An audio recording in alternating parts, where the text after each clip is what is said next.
Good evening, Camp Springs Civic Association. Just want to say thank you for always inviting me annually to your legislative wrap-up. And so with that said, I just want to begin by saying this is definitely unprecedented times.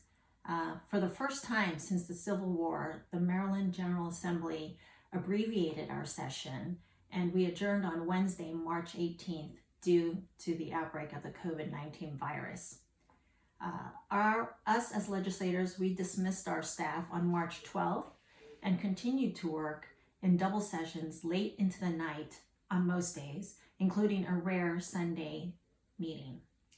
While we did not finish the work we had hoped to do, but we did fulfill our law-mandated requirements, for example, passing a balanced budget and the BRFA, we did pass landmark legislation on school reform and school funding, which will ensure that our schools and students are prepared for the 21st century.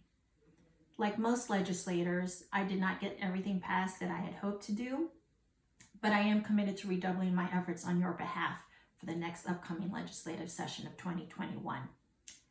I was successful, though, in passing a pregnancy accommodation protection bill for state employees, which allows a woman with a healthy pregnancy to acquire reasonable, temporary, workable accommodations from the state of Maryland on the advice of her doctor.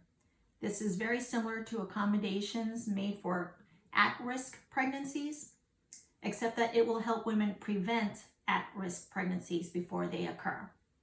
And this legislation, I'd like to note, was necessary because of a 2017 United States District Court decision that refused to apply protections in current law to all pregnancies, even though that was the intent at the time of its passage. And while this only applies to state employees as of now, it is my hope that we will be able to extend this benefit to all Maryland women in the future. I'd like to mention that by constituent request, I was able to procure $250,000 in state bond money for the Alice Ferguson Foundation, which runs outdoor education programs and camps for all kindergarten through 8th grade students in Prince George's County. These funds will allow the renovation and modernization of existing buildings so that our students can safely take part in the innovative programs provided by the foundation. And although it was not passed this session, I was very proud and honored to be the lead sponsor on the 2020 Time to Care Act. This bill would have established a family medical leave insurance plan that would provide a partial wage replacement for up to 12 weeks if an employee needs time away from work to care for themselves or a family member. The program is self-funding by a payroll tax up to a maximum of $6 a week, split 50-50 between employee and employer. But given how the COVID-19 has upended the lives of so many Marylanders, I can't help but wonder how this insurance plan would have alleviated some of the economic hardship our fellow citizens, especially here in Prince George's County, now face. And I'd like to thank many of you in the 26th Legislative District and those of you here in Camp Springs for making your voices heard on behalf of this very important legislation that came up to Annapolis, came to meet with me, and made sure my colleagues heard your voices as well. For those of you, I'm sure not unknown to you, the much publicized and much needed legislation, the Blueprint for Maryland's Future, is a policy blueprint based on the recommendations of the Kirwan Commission. It was the Commission on Innovation and Excellence in Education that will transform Maryland's early childhood, primary, and secondary education system into a world-class system. The Blueprint is a transformational plan that makes 5 key investments implemented over a decade.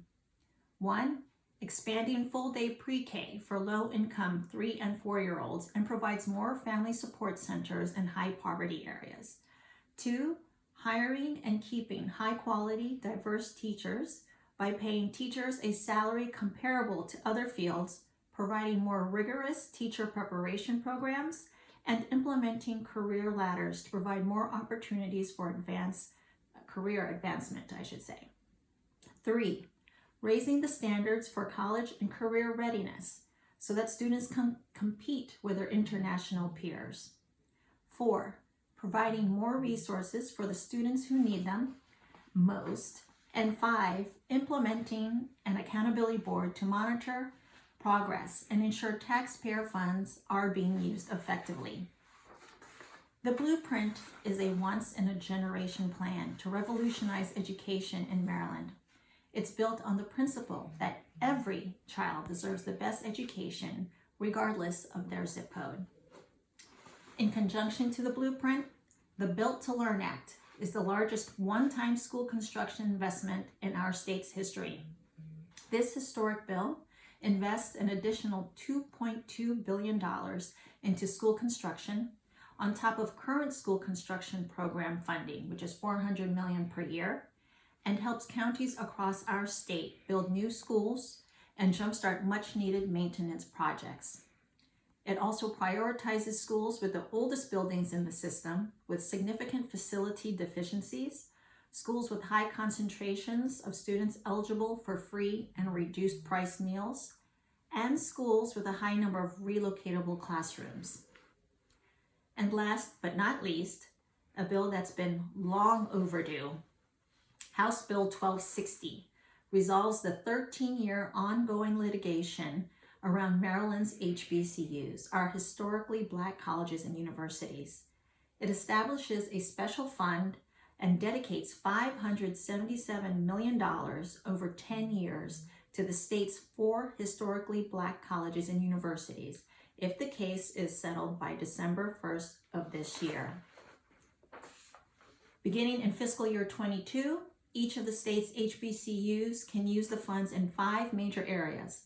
1, creating new academic programs and invest more dollars to boost existing, under-enrolled, and underutilized programs. 2, providing more scholarships and financial aid programs. 3, recruiting new faculty and providing training programs for existing faculty. 4, providing additional academic supports to students. And 5, developing marketing plans to attract new students.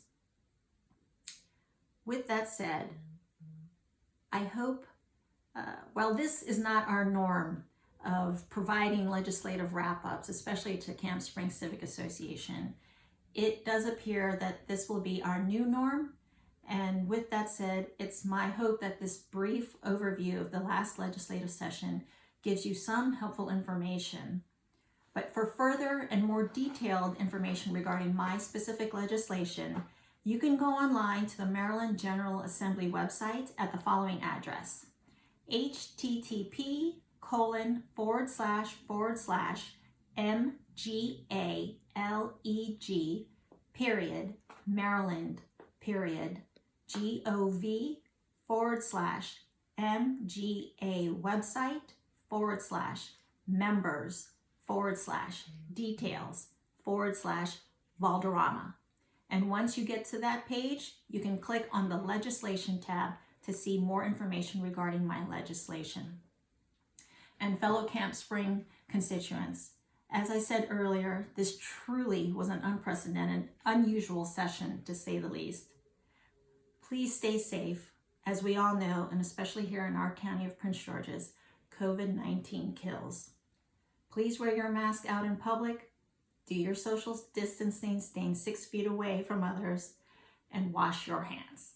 Together, we will get through this. And as always, it is always my humbling honor to represent you in the Maryland General Assembly. Thank you, and God bless.